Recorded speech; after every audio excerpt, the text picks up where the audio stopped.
What's up, y'all? Brother Jahred here. Let's talk. Let's have a conversation, me and you.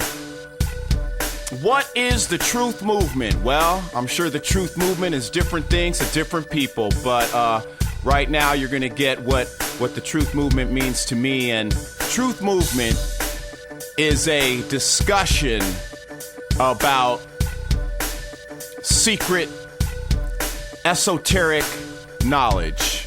Okay? Esoteric refers to like hidden knowledge, and exoteric would be like more of a surface knowledge. You know, when you think about the Freemasons, a lot of time, you know, with secret societies and stuff, well, the Freemasons, for instance, came around at a time where it was unlawful to even discuss, you know, things that went against the church or whatever. So, you know, a lot of times people want to generalize about the Freemasons and they're evil and this and that, but while we're talking about it, you never want to overgeneralize about anything. It's not smart. I know in this day and age, people want catchphrases and want to oversimplify things. They don't want to take the time to really think things through, you know.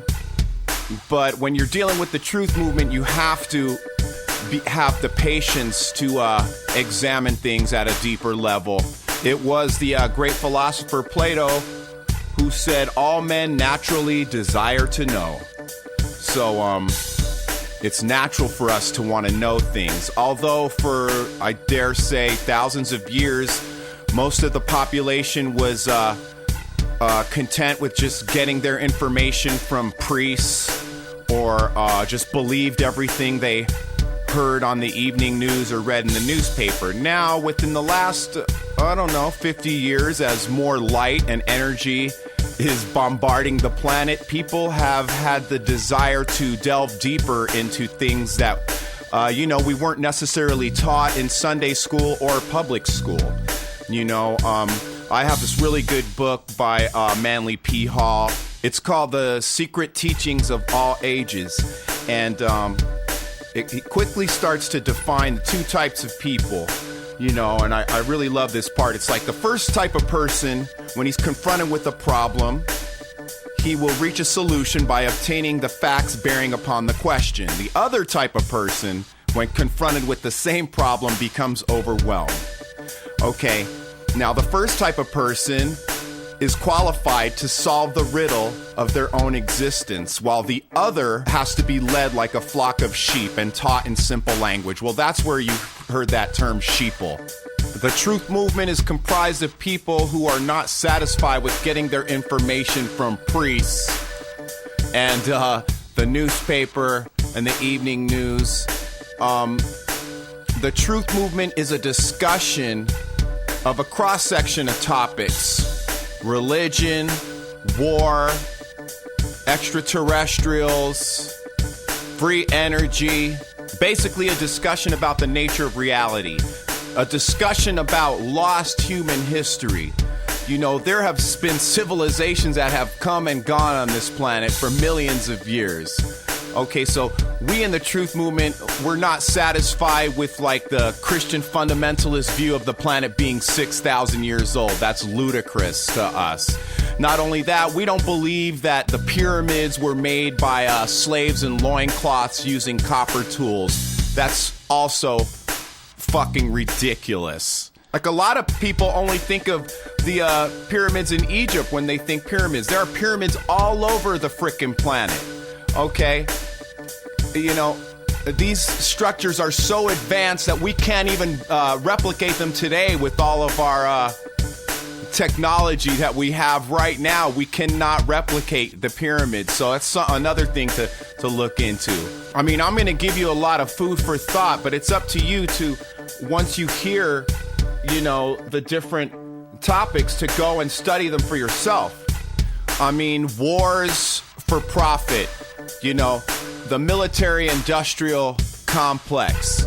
These are things that need to be discussed. You know, wars that are created in order to make people money, like the top 2% who make money off of arms and weapons manufacturing. That's part of the truth movement.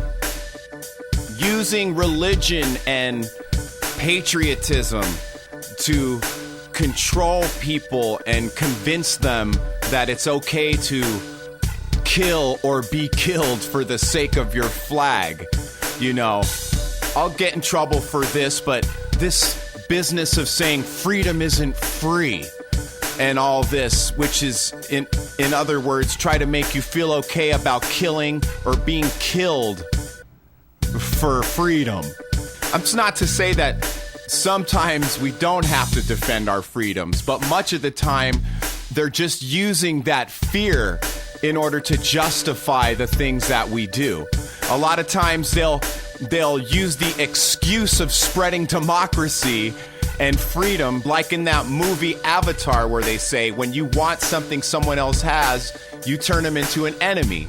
We did that in Cuba, where all of a sudden they were the enemy because when Castro took over, he threw out all the American businessmen who had captured land in Cuba and were raising, produce there and making a ton of money off of it. Well, the Cubans wanted to own their own land, so what did? We turned them into the enemy. Same thing in Iraq. The neocons wanted the oil there, so we turned them into an enemy. Well, let's move on to another topic. Let's talk about extraterrestrials. There's so much information out there proving the existence of extraterrestrials. All it takes is a small amount of research. And if you're not convinced, it's because you've got what they call cognitive dissonance, where you don't want to accept something because it would destroy your worldview of reality. People don't want to believe in extraterrestrials because it makes a lot of religions just crumble, because if people are like, well, Jesus died for my sins. Oh, did he die for the sins of every other civilization that exists in every other galaxy? It just starts to make you go, wait a second, this doesn't make sense. I mean, on that tip, it's like, what does that even mean? Jesus died for my sins. Even when I was a little kid, I was like asking that at church, like, how does that work? Is it human sacrifice? Or it's like, it doesn't make any sense. And of course, a lot of these religious beliefs don't make any sense. You just have to accept them. And that's the thing. If you're a philosopher and a thinker, you don't just accept things. You have to think them through. But I digress. We're getting off track a little bit here. So we covered lost human history. But we're not really getting off track because when you really get into the truth movement, you find that everything's connected. All these bits of knowledge tend to get connected, like when you find out the truth about extraterrestrials, it reveals the truth about organized religion. When you find out the truth about organized religion, it reveals the truth about blind patriotism and how it controls the masses. So these things are all connected. I would warn people against concentrating too much on this secret government stuff and, all the kind of the dark stuff and the negative stuff. I mean, it's good to know about all these dark things, but once you know, then you flick on the light and you move on to the next thing. Anybody who just gets consumed with all the junk, I would ask you to analyze yourself and see if maybe you define too much of your life story by some sort of a victimhood, by, I'm the victim and the big bad government is doing all this to me or whatever. You know what? Part of the truth movement, when you really start moving through all these topics, is to realize that you are in charge of your own reality. Nobody can stop you from doing what you want to do ultimately.